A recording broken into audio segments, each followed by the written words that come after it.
Whoop. Coming back here. Come back here. Get in position. Position. Okay.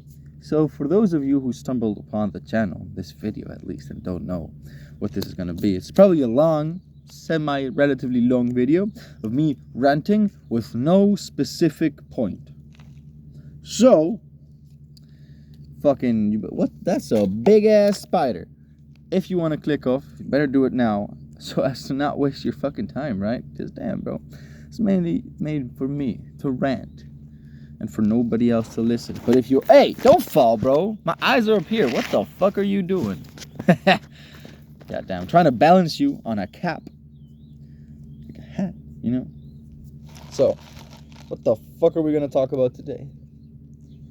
I don't know. You can just see my little head, man. I don't know. I have no real plan or idea. Let me think for like 2 seconds.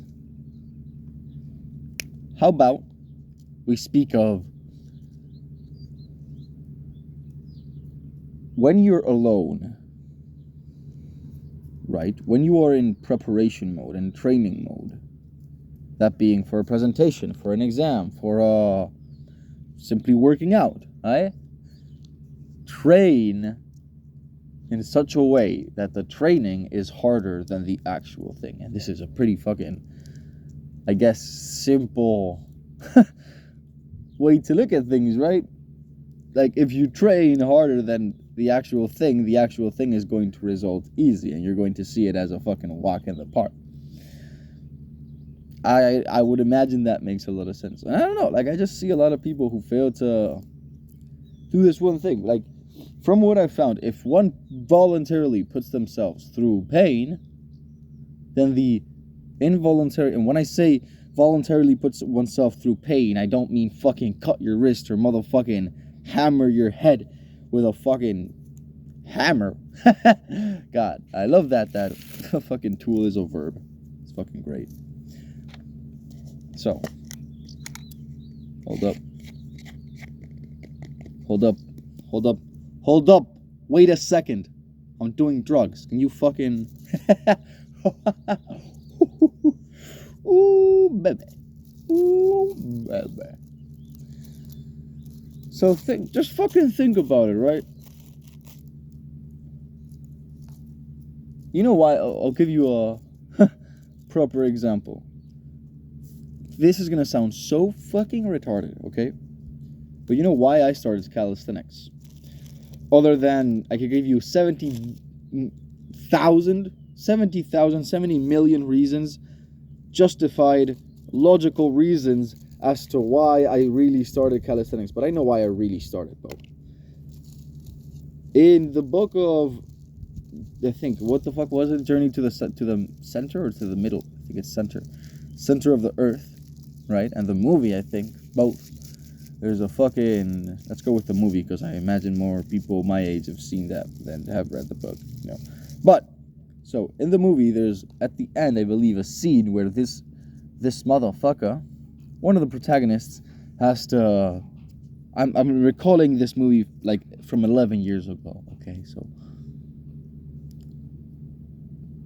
bear with me, okay. Koala with me. I'm kidding. I'm so fucking... I love retardation.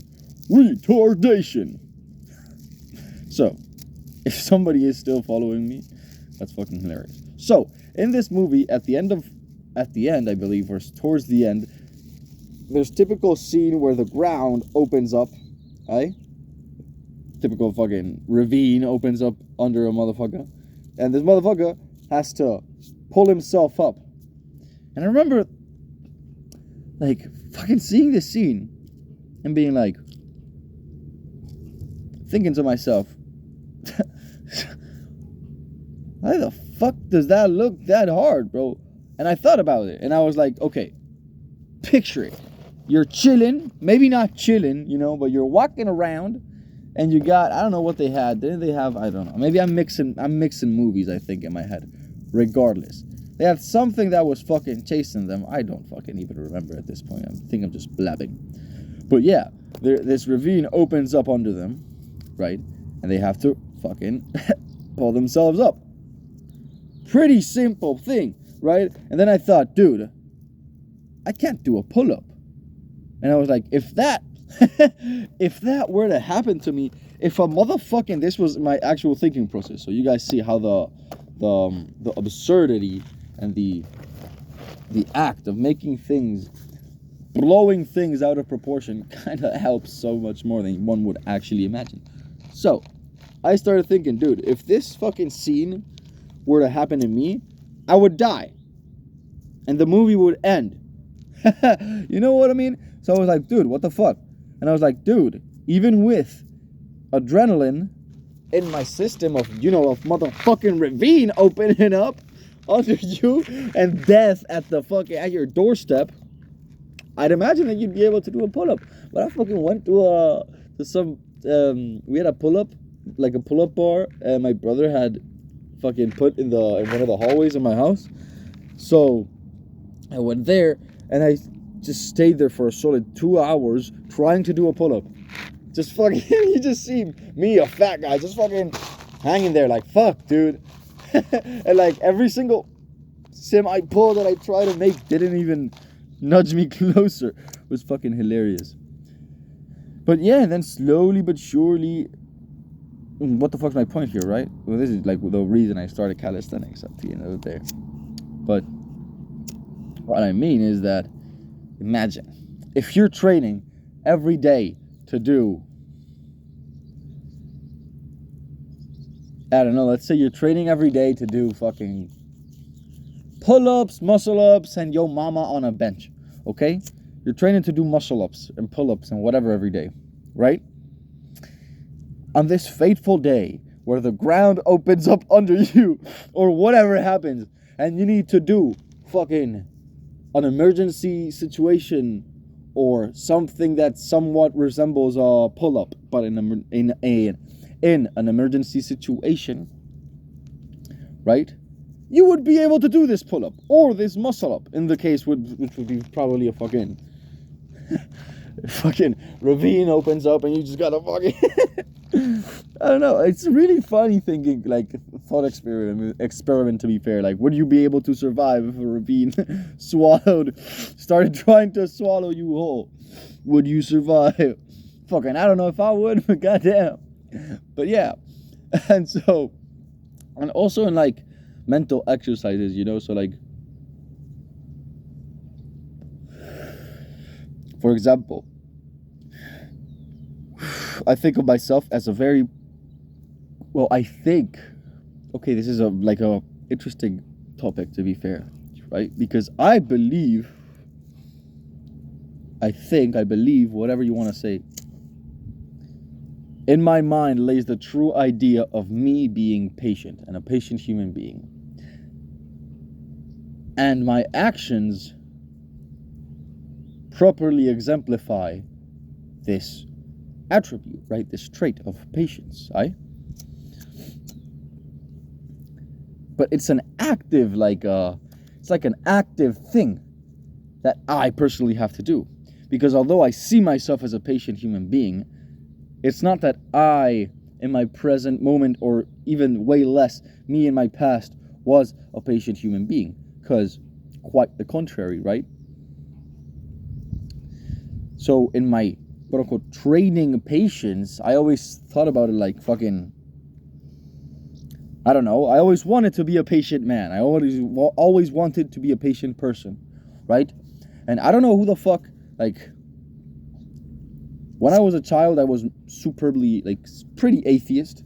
Is that even a word, atheistic? Maybe I'm tripping. Who cares? So, I was a stupid boy up until fucking, what was it, 19? I think, legit like a fucking year ago. Or like a year and a half ago, maybe, where I started believing in something more. But that's not the topic of this video, you know? So, what the fuck does that have to do with anything? Well, I heard once from a very wise old lady at the beach, okay? I got a lot of stories, where I speak to motherfucking old ladies at the beach, okay? And about 90% of them end up just giving me some sort of life lesson, which is fucking great. Just great. The best one that I have ever gotten was from this lady named Amparo, okay? Over here in Spain, Granada. Well, Granada, Spain, I guess, is the proper nomenclature, isn't the right word to use. See, gaze at my awkwardness and my retardation. Alas, what did this lady say to me? To translate it to English, you know. So she basically said something, obviously, along the lines of, when you ask God for strength, when you ask God to not fear, when you ask God to be patient, God isn't going to give you strength. He's not going to free you from fear. And He's not going to give you and hand you patience instantly. He will put you in situations where you can become stronger, where you can feel the fear in order to understand it and thus learn to live with it, right? And He will give you situations in which you can practice your patience, right? And practice being patient. So, from the moment I heard this and from the moment I tried to fucking get better at being patient and everything, I began seeing every single instant of my intrinsic and instinctual almost impatience, right? The impatience that came up involuntarily. Every single one of those moments where I became impatient by my own hand, not even being able to control it. When I had impatient thoughts, not even actions or words, when I had impatient thoughts, I saw it as an exercise from universe, God Himself, Allah, whatever you want to call Him, Him, her, that, this motherfucking rock, okay? It doesn't matter. That's not the great part about this. So, that's in more than one way. What are the, I guess, not really problems, right? But misconceptions about all this fucking manifestation hubbub. Which is like, motherfucker, you're not gonna manifest yourself being confident or strong or ripped or whatever, right? Universe, God, whatever the fuck you want to call it, will put you in the situation where you can give it a shot, right? Where you can try to be the thing that you want, right? Yeah, man. Short video for you motherfuckers. And have a great day.